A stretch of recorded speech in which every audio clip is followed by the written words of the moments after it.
Narali Purnima special आज मी बनवते नारळी भात. रसरशीत, अगदी चविष्ट आणि पारंपरिक पद्धतीने. खूप सोपी रेसिपी आहे आणि झटपट बनते. कुकरचा वापर न करताही आज आपण मस्त 15 ते 20 मिनिटामध्ये हा भात बनवू शकतो. तर तो कसा? चला पाहूया. तर इथे पहिल्यांदा आपण पेस्ट बनवायची आहे. इथे ओल्या नारळाचा चव आणि भिजवून घेतलेले बदाम. तर ही पेस्ट बनवून घेतलेली आहे. आता ही पेस्ट बाजूला ठेवून देऊया. तर आता पुढची प्रोसेस करूया. तर इथे कढईमध्ये तूप घालायचं आहे. तूप 1-2 चमचे घालायचं आहे आणि याच तुपामध्ये आता आपण काही खडे मसाले घालणार आहोत. खूप काही नाही, जास्त 2-3 लवंगा आणि 2 वेलची आणि 1 दालचिनीचा तुकडा. आणि नंतर इथे आपण काजूचे काप करून घातलेले आहेत आणि काही मनुका घालायचे आहेत. हे चांगलं खमंग परतून घ्यायचं आहे खरपूस होईपर्यंत. आता हे परतून झालेलं आहे. आता त्याच कढईमध्ये आपण आता हा भिजवून घेतलेला तांदूळ तर स्वच्छ धुवून मी पाण्यामध्ये भिजत घातलेला होता 10 ते 15 मिनिटे. नंतर इथे ओल्या नारळाचा कीस घालायचा आहे. 1 वाटी तांदूळ आणि अर्धी वाटी ओल्या नारळाचा चव. आता हे चांगलं 2-3 मिनिटे तुपावरती ड्रायफ्रूटसोबत हे भाजून घ्यायचं आहे.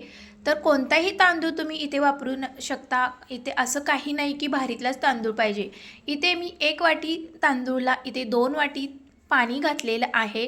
पाणी कमी जास्त तांदूळनुसार लागते. आता इथे थोडीशी किंचित हळद घातलेली आहे. कलर खूप छान येतो आणि चवीपुरतं मीठ घालायचं आहे आणि हे सर्व मिक्स करून घेऊया. आणि आता आपल्याला हा भात 70 ते 80% शिजवायचा आहे. तर जास्त शिजवायचं नाही पहिल्यांदा. तर इथे आपला हा भात शिजलेला आहे का बघूया. तर थोडासा कणी राहिलेली आहे, तर असा शिजवायचा आहे. तर हे सर्व मिक्स करून घेऊया. तर मी इथे रसरशीत शिजवणार आहे, मोकळा सुटसुटीत नाही शिजवणार. तेव्हाच आपल्या या नारळी भाताला टेस्ट येणार आहे खूप छान. तर इथे आपण जी पेस्ट केलेली होती ओल्या नारळाची, बदामाची आणि नंतर इथे 1 कप गूळ घातलेला आहे. हे सर्व घातल्यानंतर मिक्स करून घेऊया. आता गुळाच्या रसामध्ये हा भात आता शिजवून घेऊया. तो आता आपण मस्त गुळामध्ये शिजवलेला आहे. तर रसरशीत असा हा झालेला आहे. तर मला ड्राय खूप आवडत नाही, तो नारळाच्या चवीचा आणि गुळाच्या रसामध्ये असा रसरशीत भात आवडतं.